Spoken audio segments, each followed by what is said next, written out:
Hi, everyone. Welcome to another episode of Be the Vessel, a podcast where I align my energy with the highest vibrational frequency, select a topic intuitively, and share it with you with the intention that it resonates with a frequency for all who are ready to receive it, receive the wisdom of it, the energy of it, the vibration of it, to remember, to discover, and to step into the light,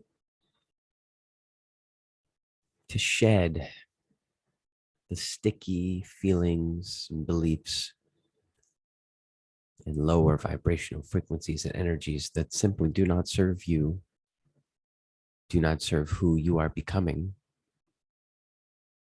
or where you are going on your journey to the light, to home, and to passion and purpose in this incarnation, in this lifetime. So, the topic that comes to mind or comes to heart today is about manifestation, the art of manifestation. Manifestation is a pretty buzzy word these days. I would gather in the spiritual community. I don't really know what the spiritual community is, so it's not like I feel a part of said community. It's maybe on social media or maybe based on certain books you read or podcasts you listen to. Um, Different people have different experiences, though. When those experiences and frames of reference and wisdom overlap, I find that interesting. I resonate with that. I find that to add to some sort of collective consciousness or reservoir of um, of what it means to walk this path. And manifestation is not something I had been all too familiar with in the more the spiritual teachers that I was exposed to. The ones more directly influenced by Buddhist philosophy and I guess you could say a more traditional path to enlightenment. Traditional is a funny word to use there, but um, a path that was more influenced by maybe Zen um, or the movement of bringing Buddhism to the West in the 60s and 70s that spurred many teachers and many books. I had only come to learn of it through, I guess, what some may describe as a more new age kind of approach to awakening, which involves some of the more, you know, intuitive and psychic and clairvoyant realms, the superpowers, so to speak. The um, in some ways the more romantic or exciting elements of the journey, or of what is simply possible in this life. And I hold no judgments for these different areas because all areas have served me. Though I know some like disavow some parts and um, commit to others and say one is a true path and one is not. That's fine. Find what works for you. Intuitives and clairvoyants and psychics and mediums were of immense value to me and awakened capacities within me to do the same. So I do see it all integrating into one. I do see ultimately the path of highest consciousness and most expanded awareness um, to be the knower, the witnesser,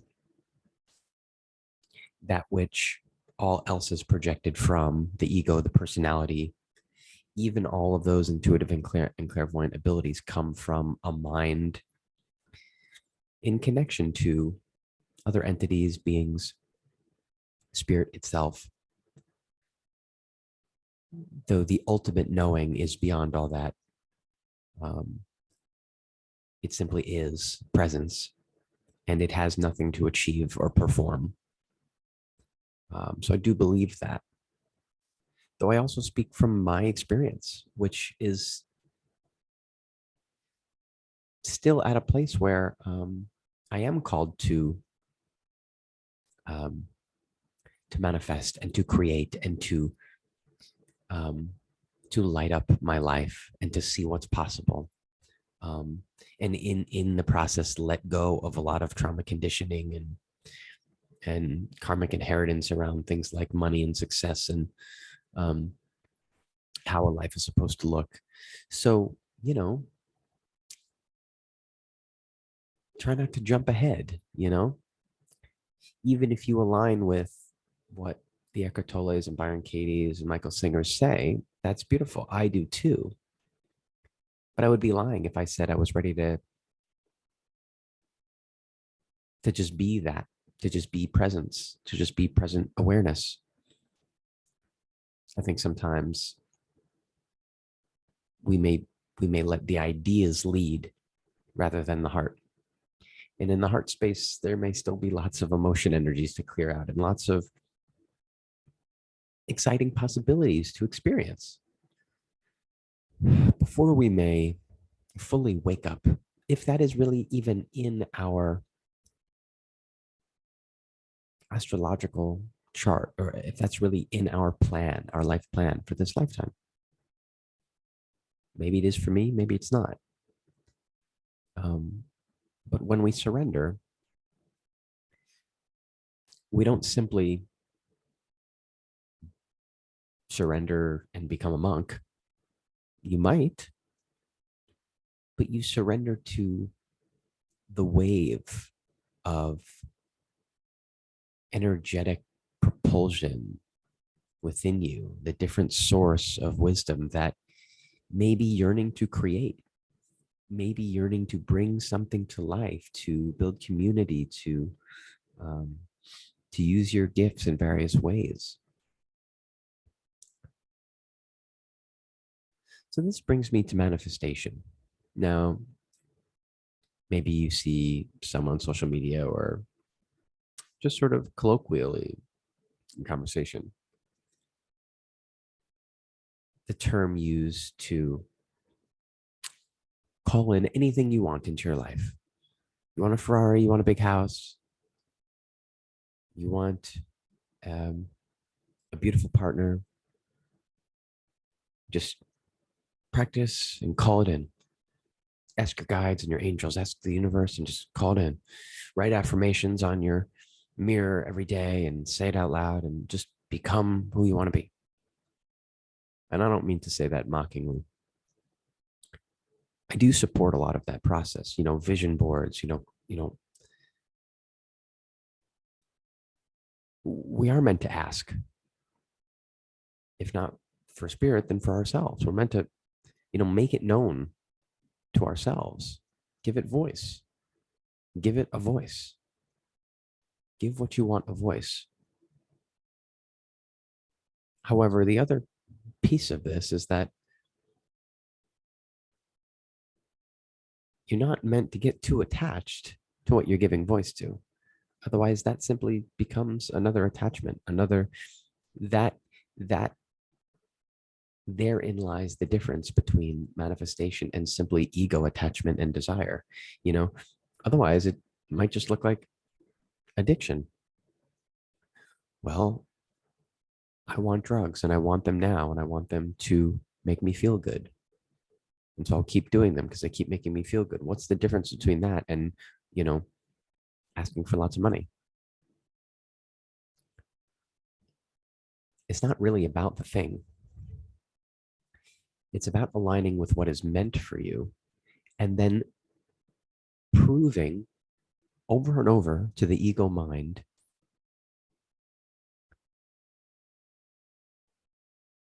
that there is a God, that you have faith and conviction that there is someone receiving your intention, that you're not just shouting into the void. Receiving gifts from the universe in all forms of opportunity and sometimes challenge is about showcasing to the self, to the small self, the personality self, that there is a different level of this game going on, that you don't necessarily have to play the game as it looks for others. You don't necessarily have to conform or force yourself into boxes that don't fit. There are other ways of cultivating what is meant for you. And it can happen paradoxically in some ways by surrendering rather than sheer effort. This is the art of manifestation. It's to help bring these ideas into consciousness and ultimately into the heart and into faith and conviction, so that when you are challenged, when circumstances don't align, when things aren't going your way, or you don't get exactly what you want, you can rely on that faith. You don't sink into despair. You don't let the disappointment overwhelm you. You don't simply give up. Otherwise, this game would be, well, I want to manifest a big house and it didn't work, so I guess I don't believe in it. Or I want to manifest a big house and I got it, but then I lost it, or it didn't work out. And so I'll just keep doing that over and over again, keep calling things in and then lose it. There's a lot of ways it can go awry, and we can get, the ego can sort of sneak in there and think that this is really about us just getting stuff like presents on Christmas or whatever holidays you might get presents on. And I'll share personally, I've been learning, I don't want to say the hard way, I've just been learning the way. Might be harder for some, easier for others. I'm not sure. I can only speak from my own experience. It's like the Rolling Stones song, you don't always get what you want, but sometimes you get what you need. And on my journey, I have often been left mired in my own fears and doubts, wondering if any of this was going to unfold in the way that I had hoped, only to be met with trials and tribulations and deep, deep uncertainty. And then to see things twist and turn in a way that brought me exactly where I was meant to be. But from my experience, you don't really get shortcuts. You don't really get to see it all unfold perfectly. You don't really get to see it all in your mind and say, that's exactly what I want to happen.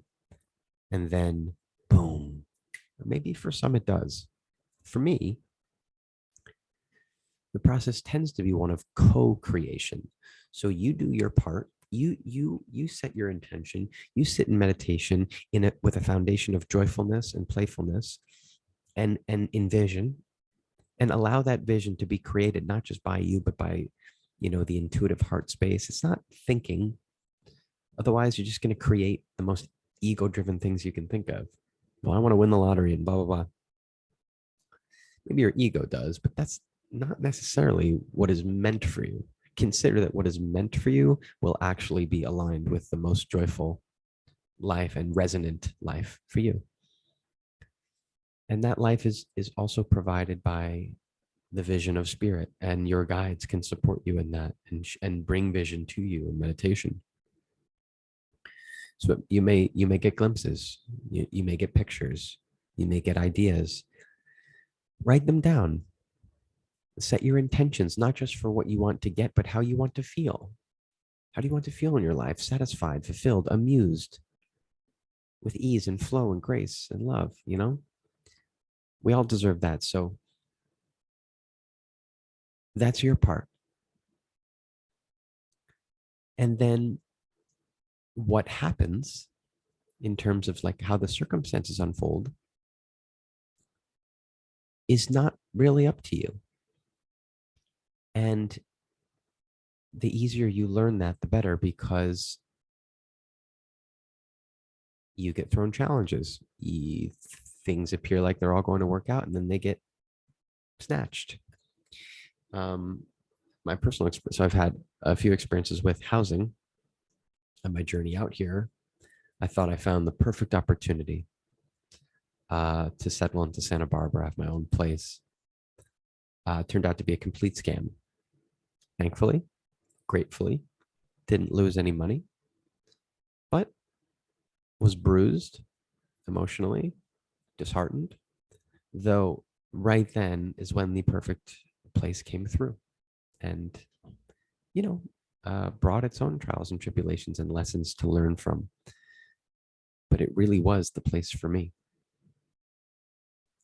And now the message to move has come again quite strongly. And I'm right now at a place where it seemed everything was about to unfold perfectly. The perfect place arose, the perfect person arose to guide me to it. And just now, there is some quiet, some stillness when you really want there to be action.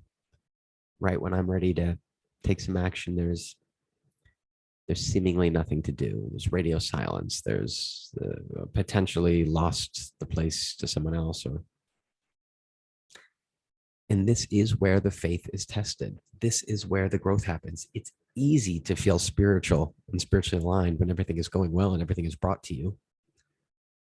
But that's not really where conviction grows. Conviction grows when there's perceived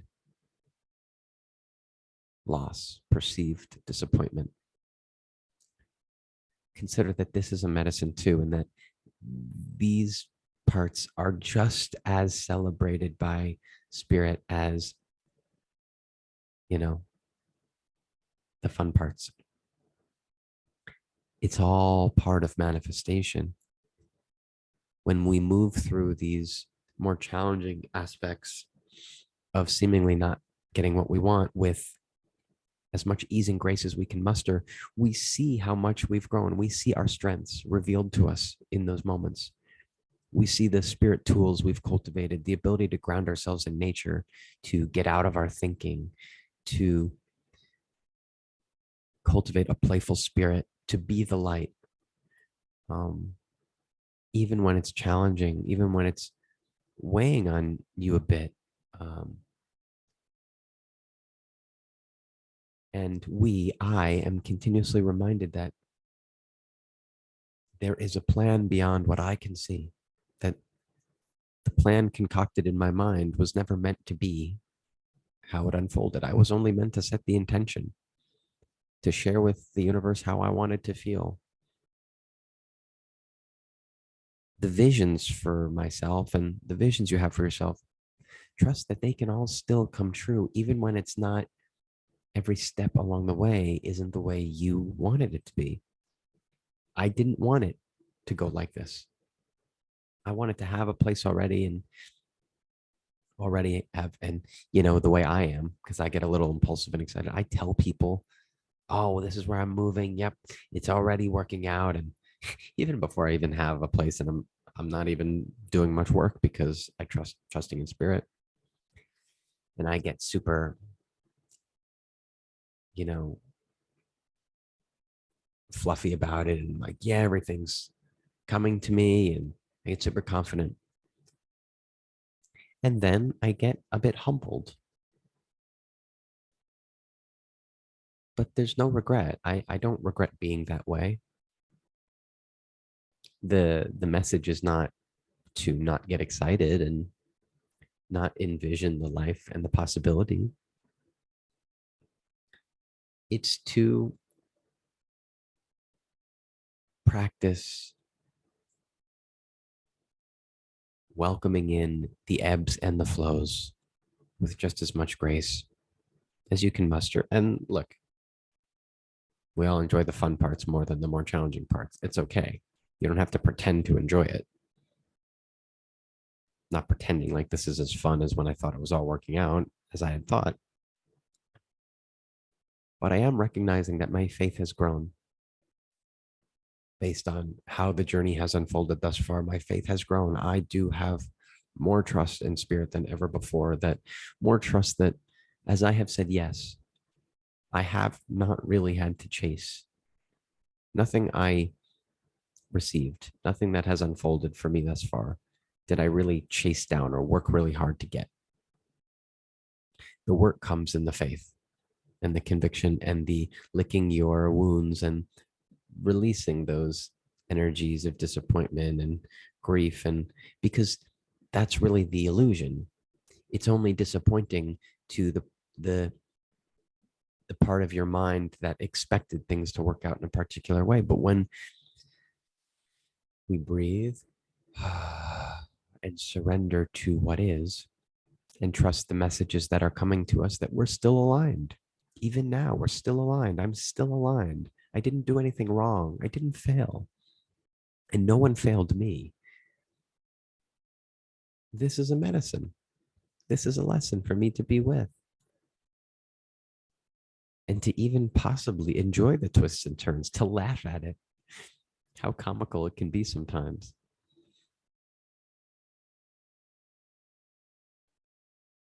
This is the art of manifestation. It's not an algorithm. If it was, there would be no need for faith. No one has faith in mathematics. They just see it play out. It's an algorithm. Spirit requires faith because we cannot see so well beyond our current circumstances.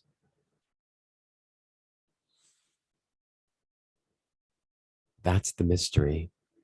That's the letting go. That's the surrender. So it's both surrender and will. It's both action and stillness.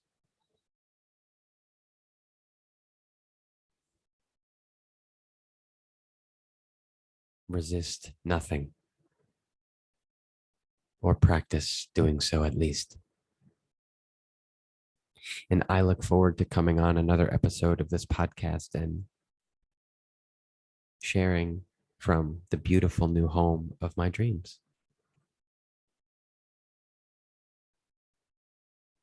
And looking back with a smile on my face at the twists and turns that led me there for my highest growth and understanding.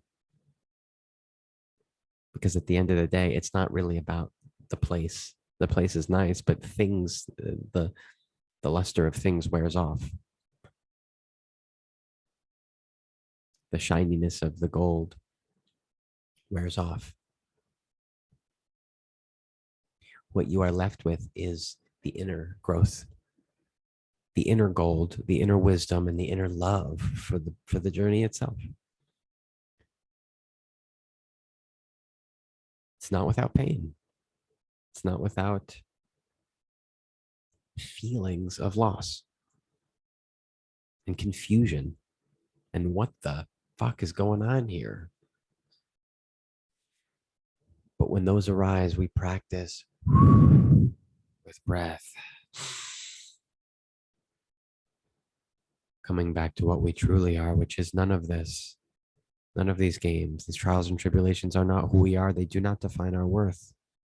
Our worth is not bound up in what we can manifest, just like it's not bound up in what we can achieve, how much money we can make.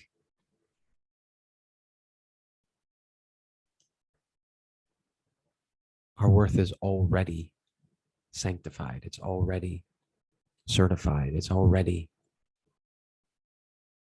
guaranteed.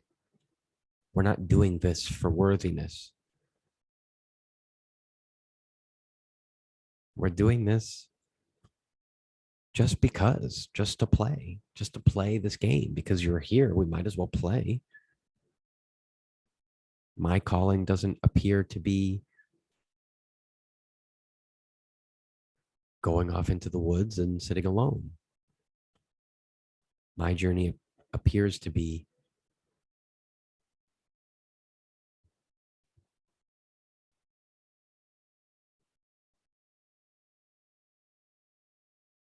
cultivating a higher path for all, being the vessel for what is meant to come through. May this be a medicine, a gift, and an invitation for all who are ready to receive it. Take care.